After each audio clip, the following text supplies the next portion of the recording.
Hello అండి, నమస్తే అందరికీ. Welcome to our channel Sikkolu Suryaveda. ఈరోజు నేను ఎగ్ చిల్లీ 65 చేశానండి. ఎప్పుడూ చేసే చికెన్ 65లా కాకుండా ఇలా ఎగ్తో కూడా చేసుకుంటే చాలా బాగుంటుంది. అందుకే నేను ఎగ్తో ట్రై చేశాను. చాలా సూపర్గా వచ్చిందనమాట. దీని ప్రాసెస్లోకి వెళ్లే ముందు మా ఛానల్ని లైక్ చేసి సబ్స్క్రైబ్ చేసుకోవడం మాత్రం మర్చిపోకండి.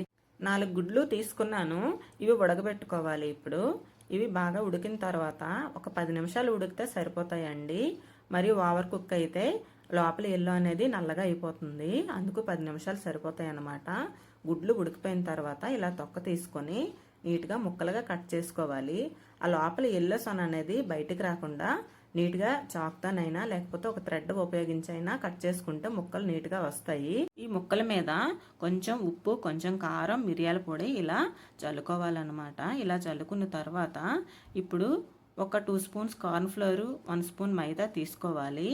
ఇందులో కొంచెం వాటర్ వేసుకొని కలుపుకోవాలి. ఇప్పుడు స్టవ్ పైన ఒక ప్యాన్ పెట్టుకొని అందులో డీప్ ఫ్రైకి సరిపడా ఆయిల్ వేసుకొని అది కొంచెం హీట్ చేసుకోవాలి. ఈలోపు ఈ పిండి బాగా కలుపుకున్న తర్వాత ఈ ముక్కల్ని ఇందులో డిప్ చేసి ఆల్రెడీ డీప్ ఫ్రైకి ఆయిల్ వేడి చేసుకున్నాం కదా, ఆయిల్లో ఇవి ఒక్కొక్కటిగా ఫ్రై చేసుకోవాలి. ఆయిల్ బాగా హీట్ ఎక్కాలి. ఇలా ఒక్కొక్కటే వేసుకున్న తర్వాత నీట్గా వేయించుకోవాలి.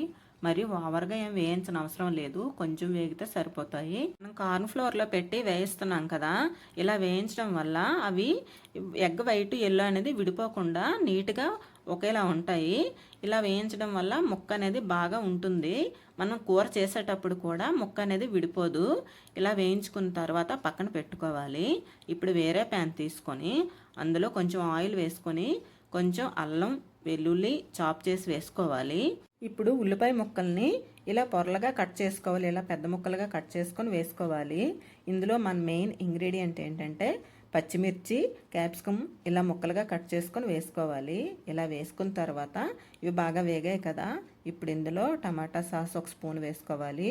ఇందులోనే చిల్లీ సాస్ కూడా ఒక స్పూన్ వేసుకొని కొంచెం సోయా సాస్ కూడా వేసుకొని కలుపుకోవాలి. ఇదంతా మొత్తం ఒకసారి బాగా కలిపి ఉడకనివ్వాలి. సోయా సాస్లో ఉప్పు ఉంటుంది కదా, అందుకు ఉప్పుని మనం చూసుకొని అడ్జస్ట్ చేసుకొని వేసుకోవాలి. మాకు ఇందులో కొంచెం ఉప్పు తక్కువగా ఉంది, అందుకే కొంచెం ఉప్పు వేసుకున్నాను. ఇప్పుడు ఇందులో 1 స్పూన్ మిరియాల పొడి వేసుకోవాలి. ఇలా మిరియాల పొడి వేసుకున్న తర్వాత ఒకసారి బాగా కలుపుకోవాలి. ఇలా కలిపితే కొంచెం దగ్గర పడుతుంది.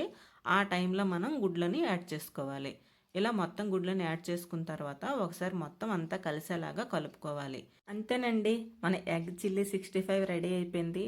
ఎంతో టేస్టీగా రెస్టారెంట్ స్టైల్లో, చూడడానికి ఎంత బాగుందో తినడానికి కూడా అంతే సూపర్గా ఉందండి. ఒకసారి మీరు కూడా ట్రై చేసేయండి. ఓకే అండి, thank you for watching. Bye bye.